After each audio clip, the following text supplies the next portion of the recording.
মুখে কালো কাপড় বেঁধে কর্মবিরতি মানববন্ধন করছে মিরপুর নাজমুল উলুম সিদ্দিকিয়া ফাজিল ডিগ্রি মাদ্রাসা। একতা প্রচেষ্টা সফলতা। মাননীয় শিক্ষা উপদেষ্টার প্রতিশ্রুতি অনুযায়ী 20% বাড়ি ভাড়া, 1500 টাকা চিকিৎসা ভাতা ও কর্মচারীদের 75% উৎসব ভাতার প্রজ্ঞাপন জারির দাবিতে এবং শিক্ষকদের উপর পুলিশের বর্বরোচিত হামলার প্রতিবাদে কর্মবিরতি মিরপুর নাজমুল উলুম সিদ্দিকিয়া ফাজিল ডিগ্রি মাদ্রাসা আজকে মানববন্ধন করছে। আজ 21/10/2025 রোজ মঙ্গলবার। বাংলাদেশের এই এমপিওভুক্ত শিক্ষকরাই সবচাইতে বেশি অবহেলিত। এই এমপিওভুক্ত শিক্ষার প্রতি সরকারের যেমন কোনো নজর নেই, এমপিওভুক্ত শিক্ষকদের আর্থিক সুযোগ সুবিধার প্রতিও তাদের কোনো নজর নেই। আমরা দীর্ঘদিন ধরে আন্দোলন করে আসছি, আমরা সরকারের কাছে দাবি করে আসছি। আমাদের যৌক্তিক দাবিগুলোর ভিতরে অন্যতম একটি ছিল ন্যূনতম 20% বাড়ি ভাড়া এবং 1500 টাকা মেডিকেল ভাতা এবং যারা স্টাফ রয়েছে, কর্মকর্তা কর্মচারী রয়েছে, তাদের জন্য 75% উৎসব ভাতা। দীর্ঘদিন ধরে আমরা সরকারকে বলে আসলেও তাদের টনক নড়ছে না। ঢাকায় আমাদের যে সমস্ত সহকর্মীবৃন্দ আন্দোলনরত আছেন, তাদের প্রতি একত্রতা ঘোষণা করে তাদের প্রতি সংহতি জানানোর জন্য আজকে আমরা এখানে দাঁড়িয়েছি। আমরা সরকারের দৃষ্টি আকর্ষণ করতে চাই, সরকার বাহাদুরকে আমরা বলতে চাই যে বাংলাদেশের শিক্ষা ব্যবস্থা স্থবির হয়ে আছে, শিক্ষার্থীরা তারা লেখাপড়া থেকে পিছিয়ে পড়ছে। আপনারা দ্রুত বিষয়টি অনুধাবন করুন এবং বেসরকারি যে এমপিওভুক্ত শিক্ষকরা রয়েছে তাদের দাবি দাওয়াগুলো আমলে নিয়ে আমাদের শ্রেণীকক্ষে ফিরে যাওয়ার ব্যবস্থা করুন। আমাদের কোমলমতি শিক্ষার্থী যাদের লেখাপড়া ব্যাহত হচ্ছে, আমরা চাই না তাদের লেখাপড়ার ক্ষতি হোক, আমরা চাই তারাও শ্রেণীকক্ষে আসুক, আমরাও তাদের শ্রেণীকক্ষে পাঠদান লিপ্ত হই।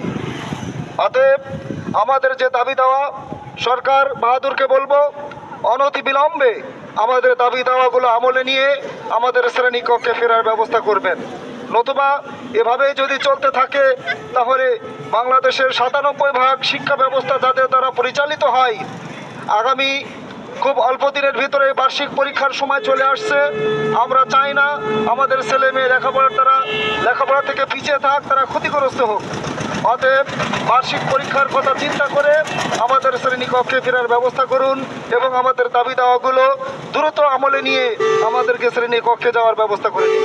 আমরা সবাই অবগত হয়েছি আমাদের এখানে রাজপথে দাঁড়ানোর কারণ নিয়ে।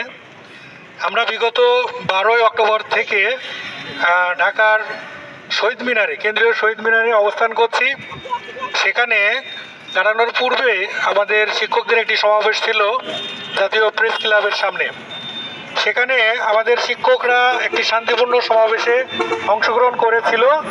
সেখানে হঠাৎ করে পুলিশ অতর্কিত এসে তাদের উপরে একটা আক্রমণ চালায় এবং তাদেরকে রক্তাক্ত করা হয়, তাদের দাড়ি ধরে টানা হয়, তাদের কলার ধরে টেনে হেঁচড়ে নিয়ে যাওয়া হয়। এই কি আমাদের দেশের শিক্ষার ব্যবস্থা? এই কি আমাদের শিক্ষকদের সম্মান? নাকি আমরা শুধু মুখেই বলি শিক্ষক সম্মানের পাত্র, এই বলি দিয়েই কি আমাদের শিক্ষা ব্যবস্থা চলবে? নাকি আমাদের শিক্ষকদেরও পেট আছে, তাদেরও সংসার আছে, বাচ্চা আছে, তাদেরও সংসার খরচের প্রয়োজন হয়? এই দুর্মূল্যের বাজারে একজন শিক্ষক 12,500 টাকা স্কেলের বেতনে চাকরি করে তার সাথে 1000 টাকা মাত্র বাড়ি ভাড়া দেওয়া হয়, 500 টাকা চিকিৎসা ভাতা দেওয়া হয়। এর প্রেক্ষিতে আমরা দীর্ঘদিন ধরে সরকারের কাছে বিভিন্ন সময়ে বিভিন্ন সরকারের কাছে দাবি দেওয়া চেয়ে আসছি, তাদের কাছে আমরা উপস্থাপন করেছি।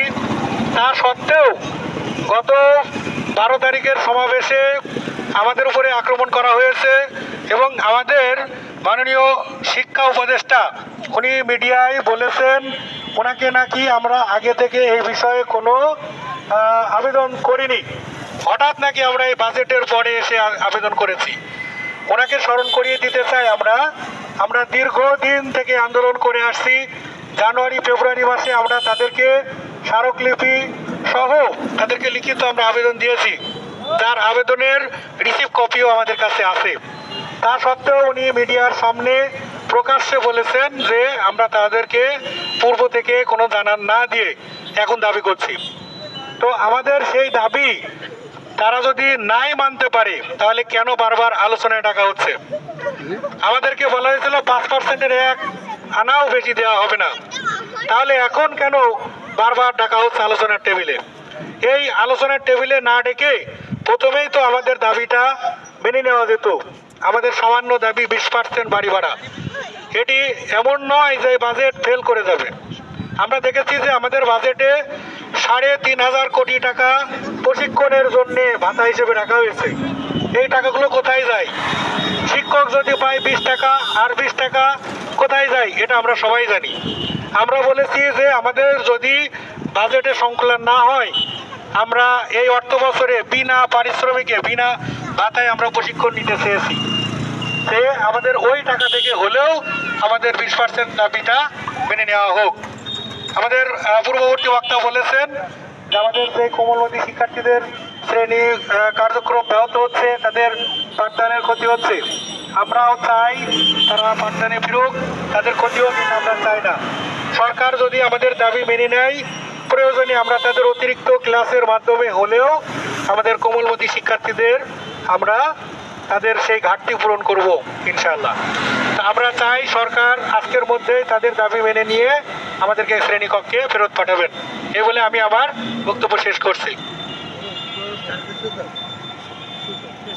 আমরা আজকে আমাদের এই অবস্থান কর্মসূচিটি আমরা এর মাধ্যমেই কেন্দ্রীয় কমিটির সাথে একাত্মতা ঘোষণা করে আমরা কেন্দ্রীয় কমিটির পরবর্তী নির্দেশনার অপেক্ষায় থাকব এবং আজকের মতো আমরা এটা এখানেই সমাপ্তি ঘোষণা করছি। আল্লাহ হাফেজ।